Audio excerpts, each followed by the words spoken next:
Halo semuanya, perkenalkan aku Nur Emi Zafira dengan NIM 124430002. Jadi pada video kali ini kita akan membahas tentang struktur sel manusia beserta fungsinya.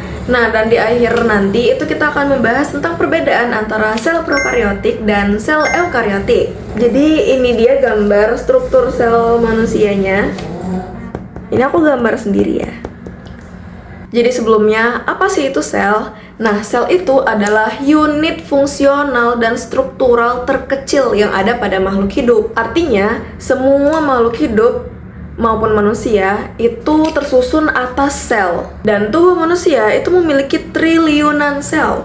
Nah, sel manusia itu termasuk ke dalam sel eukariotik, yang artinya memiliki inti sel yang jelas. Oke, jadi ini yang pertama. Di sini itu ada membran plasma, teman-teman. Membran plasma itu adalah lapisan terluar sel. Nah, fungsinya itu melindungi sel, mengatur keluar masuknya zat, dan menjaga kestabilan lingkungan sel. Ibaratnya itu seperti pintu keamanan sel itu sendiri. Kemudian di sini tuh ada sitoplasma, teman-teman. Nih, ini sitoplasma. Nah, sitoplasma itu sendiri adalah cairan yang ada di dalam sel itu. Fungsinya yaitu tempat organel berada dan juga tempat berlangsungnya reaksi metabolisme. Selanjutnya di sini ada nukleus, teman-teman. Ini nukleus. Nukleus itu sendiri merupakan inti sel, merupakan pusat kendali sel. Fungsinya itu menyimpan DNA, mengatur aktivitas sel, dan mengontrol sintesis protein. Nah, dan di dalam nukleus itu di sini ada nukleolus nih, nukleolus yang bulat ini. Kemudian ada kromatin. Kromatin itu kalau kalian kelihatan dia kayak ada serat-serat gitu, di sini itu kromatinnya. Dan juga ada membran inti yang mengatur pertukaran zat. Nah, ribosom itu sendiri itu tempat sintesis protein. Ribosom itu biasanya menempel di retikulum endoplasma kasar atau bebas berada di sitoplasma. Nah, retikulum endoplasma itu sendiri ada dua jenisnya, ada yang kasar dan juga ada yang halus. Yang kasar itu berfungsi dalam sintesis dan transport protein dan memiliki ribosom di dalamnya. Kemudian ada RE halus. RE halus yang ini.